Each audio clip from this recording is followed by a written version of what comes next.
Both my parents are drug addicts, and my mom's an alcoholic. And my dad keeps going to prison every other week. And neither of them felt it was important to take care of their children. I come into foster care because of my mother.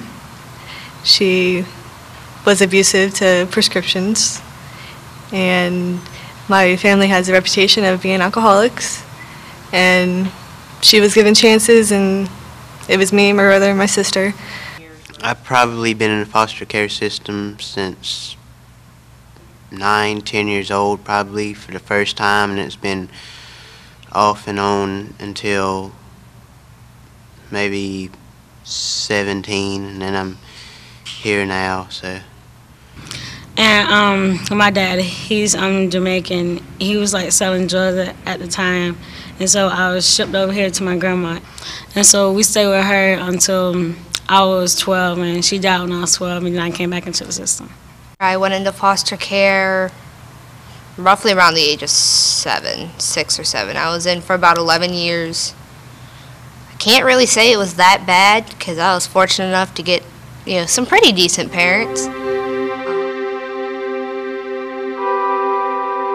In Florida and throughout the country, states have struggled to keep up with their obligation to keep children safe and healthy. For many years, we have been faced with a chronically underfunded and overwhelmed social service system. But in 1996, the Florida legislature passed innovative legislation to begin a privatized, community-based care model for the Department of Children and Families, or DCF. Community-based care is a comprehensive redesign of Florida's child welfare system that combines the outsourcing of foster care and related services to competent service agencies with an increased local ownership of service design and delivery. Today, the department is working in partnership with local communities to provide child protection services and assure safe, permanent homes for our state's vulnerable children. Shifting such a large system from government-run for decades services to a private sector business was really a very bold and courageous venture. I think privatization has been phenomenal in serving the children in foster care. I just know that being a foster parent for over 20-some years, I've seen a lot of changes. And this time around, I see a big change for success. In 2004, Kids Central was selected by the Florida Department of Children and Families to serve as the lead community-based care agency for child welfare in Circuit 5, which includes Citrus, Hernando, Lake, Marion, and Sumter counties. Currently, Kids Central is contractually responsible for the safety and well-being of roughly 3,000 children. Of those, about 1,300 children are living with family under the protective supervision of workers. About 1,500 children are living in licensed temporary foster homes. And nearly 200 children are in need of new families through adoption. There's also apples. In the old days, when the Department of Children and Families ran the whole system, the case managers would go out, they'd find a family in crisis, and they would remove the children and put the children in foster care. The families then would only get what treatment was available through state contracted services. What we are now doing is, when a family comes to us in a crisis, we identify a local agency, a mental health agency, domestic violence services, parenting classes, food, housing, and we get them connected into a service that will help relieve their crisis. And then the children are able to stay in the family. That's a very different model than when the state ran the whole system. Kids Central is doing an outstanding job with serving our children in state care. In our time we've partnered with Kids Central over the past few years, the number of children in care has been reduced. There's several reasons for this. The department is making better decisions on the front end and bringing children into the system. And KCI has improved services in the community, has strengthened partnerships with providers, and expanded services for the children in care. Under the leadership of Kids Central, the community-based care model encompasses a broad range of services: child abuse prevention and intervention, family preservation and reunification, foster care intake and placement, emergency shelter care, case management, out-of-home care, kinship care support, intensive residential treatment, services for emotionally disturbed children, post-placement supervision, independent living skills, and adoption. Kids Central is committed to excellence and works in full partnership with service providers to meet or exceed federal, state, and Kids Central agency quality standards. Across the state, numbers for children have been dropping, those children that are becoming dependent in the foster care system. Reunifications are occurring more quickly, and we have seen dramatic improvements in the adoption rates of children through the privatized child welfare system.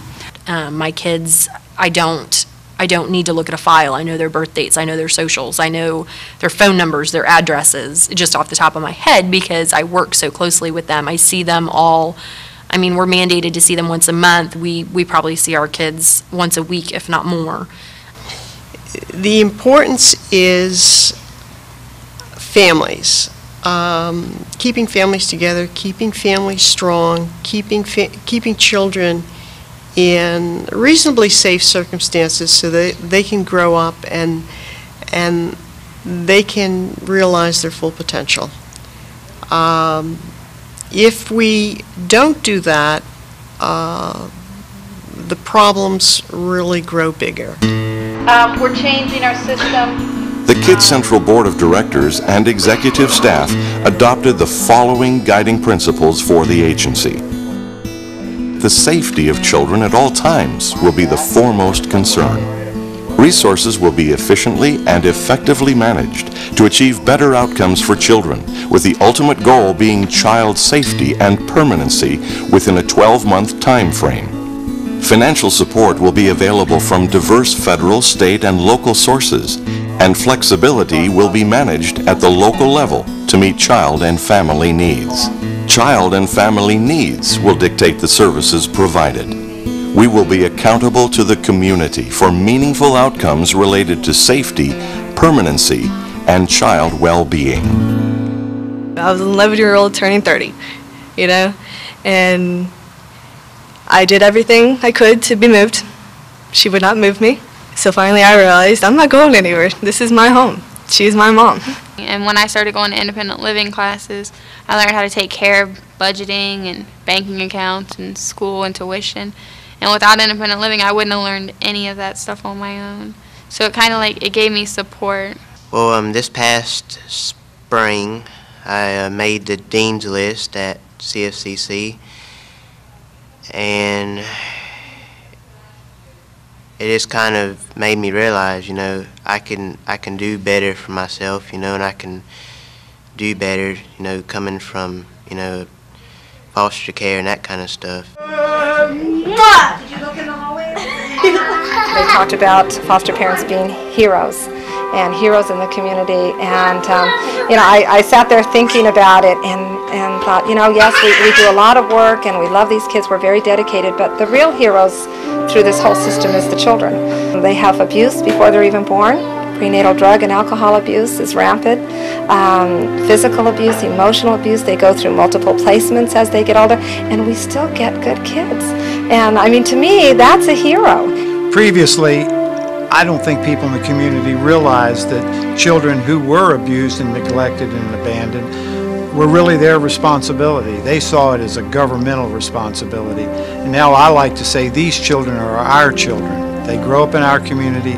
We, as adults in our community who are concerned about the status of children in our community, need to take a responsibility, and we have a responsibility. Unfortunately, their parents on many occasions have neglected them and have treated them poorly and have not really performed as parents need to perform, and therefore we as a community are responsible for them to help them grow up, to protect them, to give them the safety that they need. There's always something that comes across your desk. It could be an approval for an adoption subsidy for a handicapped child who's going to go home with a loving family.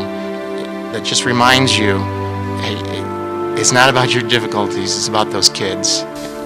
Since contracting with the Department of Children and Families in 2004, Kids Central has made significant progress in reducing the number of children in temporary foster care, shortening the period of time during which children must face instability in their lives, and helping many more families reunite and safely raise their children. But the key to ongoing success actually lies with you and with everyone in our community. Your direct support through time, energy, and through financial contributions makes up the difference between the funding provided by government and the real cost of adequately caring for each one of our vulnerable children. Instead of complaining and whining about it, step up and do something. Get involved. Make these kids feel like somebody cares about them. We need community involvement because there's no way that these kids are going to be what we want them to be unless we step up and help. Today, Kids Central is clearly on the road to providing successful outcomes for our families in crisis. Please help us continue.